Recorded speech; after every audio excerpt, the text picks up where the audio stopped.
15,000 years ago, a yogi appeared in the upper regions of Himalayas. Nobody knew where he came from, his antecedents were completely unknown. So people gathered around him because he was such a phenomenal presence. A large group of people gathered like this. They expected him to say something, do something. He did nothing, he said nothing, simply he sat. If I simply sat here for 2 hours, I can imagine, within 15 minutes, those people in the last few rows, and they will slowly, still there's time for the cinema, let's go. If I said nothing for 2 hours, 90% of the people will be gone.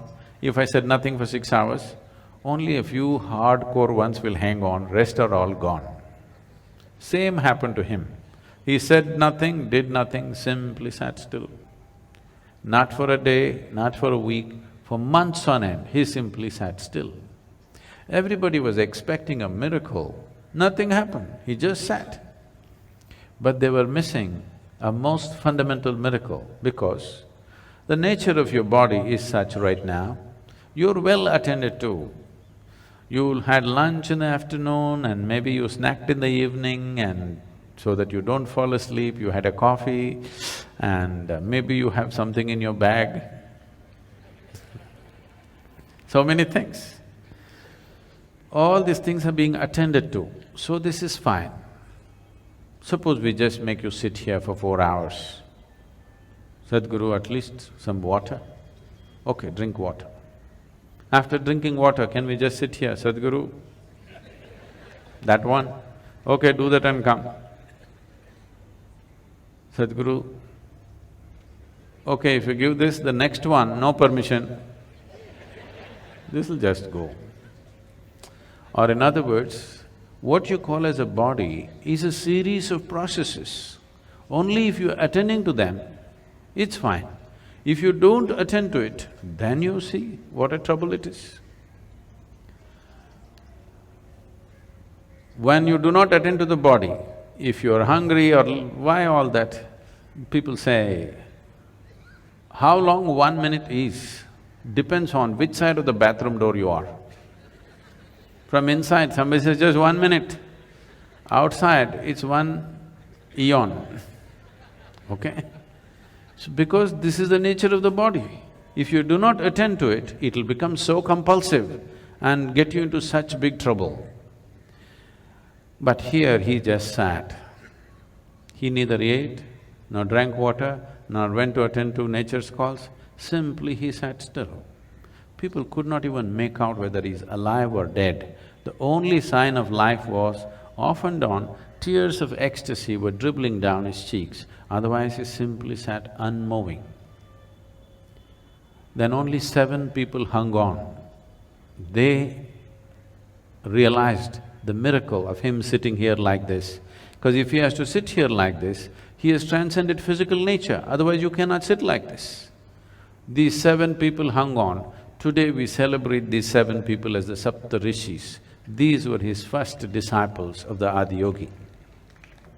So this Adiyogi just sat there, these 7 people showed interest. He told them, this is not for you, this is not entertainment. But they said, no, we're willing to do anything. He gave them a few preparatory steps, they prepared for many years. Then one day when the solstice was shifting, just now, we shifted from summer solstice to winter solstice on December 22nd.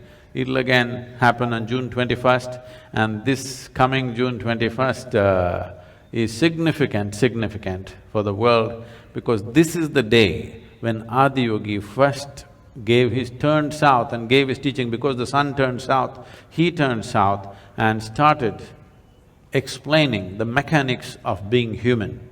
On this day, fortunately, the world, the United Nations has declared the World Yoga Day because the yoga began on that day.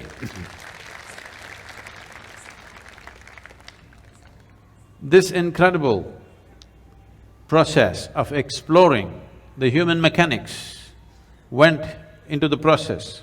This predates all religion. When there was no religion on the planet, 15,000 years ago, He went into the mechanics of what it means to be human, and various aspects happened. He opened up 112 different ways in which a human being can attain to his ultimate nature. And when people asked, especially his wife Parvati asked, why not more? Why only 112? Then he said, if you are rooted in the body, there are only 112 possibilities. If you transcend the body, how many atoms there are in this universe? That many doorways are there if you're willing to explore it. But if you're rooted in this body, there are only 112 ways. And the whole yogic system subscribes to this even today because nobody has found more ways. Any number of yogis have explored in a million different ways, but there is no other doorway. In this body, there are 112 ways into which you get there. So for this, how to generate this, how to make this work the way you want it.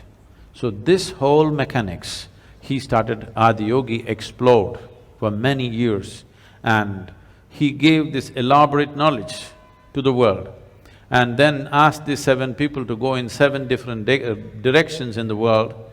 One went to Central Asia, another went to North Africa, another went to South America, another went to Southeast Asia, one came down to what we call as the Indian part of Himalayas, one stayed with him, and one more, who is very important for us, Agastya Muni, came down south. He is known as the father of southern mysticism because he did not spare a single human habitation south of the Vindhyas. In the Deccan Plateau, he made sure every single human being who lived in this place had some sense of spiritual process.